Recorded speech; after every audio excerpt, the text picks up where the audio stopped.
छोटे हिस्सों में बांटकर पढ़ेंगे। कक्षा 11 के पाठ्यक्रम, विशेषकर एनसीईआरटी जेएसी बोर्ड के अनुसार, पहले चैप्टर का नाम अर्थशास्त्र में सांख्यिकी माइनस परिचय है। चलिए इसे शुरू करते हैं। 1. अर्थशास्त्र इकोनॉमिक्स क्या है? सिंपल शब्दों में समझें।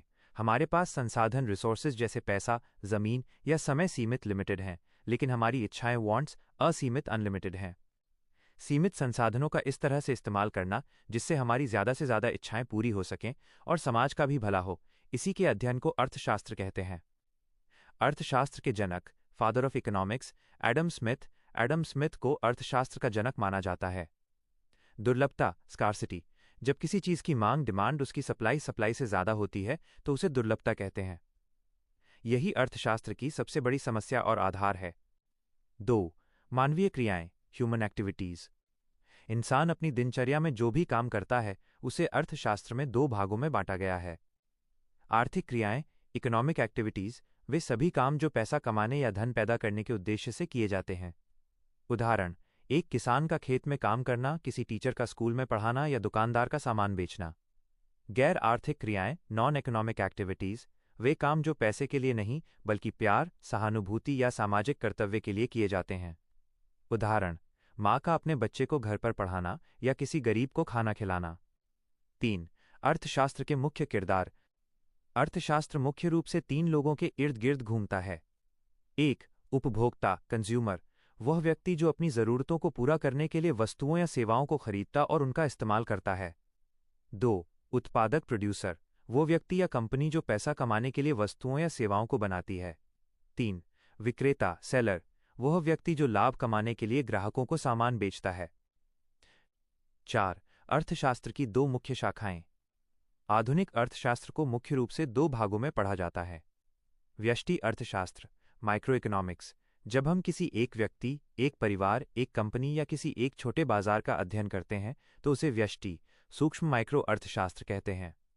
समष्टि अर्थशास्त्र, मैक्रो इकोनॉमिक्स, जब हम पूरी अर्थव्यवस्था या पूरे देश की आर्थिक स्थिति का एक साथ अध्ययन करते हैं तो उसे समष्टि, व्यापक मैक्रो अर्थशास्त्र कहते हैं। उदाहरण, देश की बेरोजगारी, राष्ट्रीय आय या मुद्रास्फीति, महंगाई। 5. सांख्यिकी, स्टैटिस्टिक्स क्या है? चूंकि आपकी पहली किताब का नाम अर्थशास्त्र में सांख्यिकी है, इसलिए ये जानना सबसे जरूरी है। सांख्यिकी का मतलब है संख्याओं, नंबर्स या आंकड़ों, डेटा को इकट्ठा करना, उन्हें सही ढंग से सजाना, उन्हें समझना और उनसे कोई पक्का निष्कर्ष निकालना। साधारण शब्दों में कोई भी ऐसी जानकारी जिसे हम संख्याओं, नंबर्स में गिन सकते हैं, वो सांख्यिकी है, जैसे आपके 10वीं के मार्क्स, भारत की जनसंख्या आदि। 6. अर्थशास्त्र में सांख्यिकी का महत्व। अर्थशास्त्र बिना आंकड़ों के अधूरा है। इसके कुछ मुख्य उपयोग निम्नलिखित हैं। समस्याओं को समझना। अगर हम कहें कि देश में गरीबी बढ़ रही है तो ये सिर्फ एक बात है, लेकिन अगर हम कहें कि देश में 20% लोग गरीब हैं तो ये सांख्यिकी है जो समस्या की गंभीरता को सटीक रूप से बताती है। नीतियां, पॉलिसीज बनाना। सरकार सांख्यिकी आंकड़ों को देखकर ही बजट बनाती है और टैक्स या रोजगार से जुड़ी नीतियां तय करती है। तुलना करना। 2 देशों जैसे भारत और अमेरिका या 2 राज्यों की आर्थिक स्थिति की तुलना करने के लिए सांख्यिकी बहुत काम आती है। 7. सांख्यिकीय अध्ययन की 5 अवस्थाएं, स्टेजेस ऑफ स्टैटिस्टिक्स। किसी भी डेटा पर काम करने के लिए अर्थशास्त्र में 5 कदम उठाए जाते हैं। 1. आंकड़ों का संग्रह, कलेक्शन, सबसे पहले जानकारी, डेटा इकट्ठा करना। 2. आंकड़ों का संगठन, ऑर्गेनाइजेशन, जमा किए गए डेटा को सही क्रम में सजाना। 3. आंकड़ों का प्रस्तुतिकरण, प्रेजेंटेशन, डेटा को टेबल, ग्राफ या चित्र के रूप में दिखाना ताकि वो आसानी से समझ आ सके। 4. आंकड़ों का विश्लेषण, एनालिसिस, ग्राफ या टेबल को पढ़कर औसत, एवरेज या प्रतिशत, परसेंटेज निकालना। 5. आंकड़ों का निर्वचन, इंटरप्रिटेशन, अंत में डेटा के आधार पर कोई सही निष्कर्ष, कंक्लूजन या परिणाम निकालना।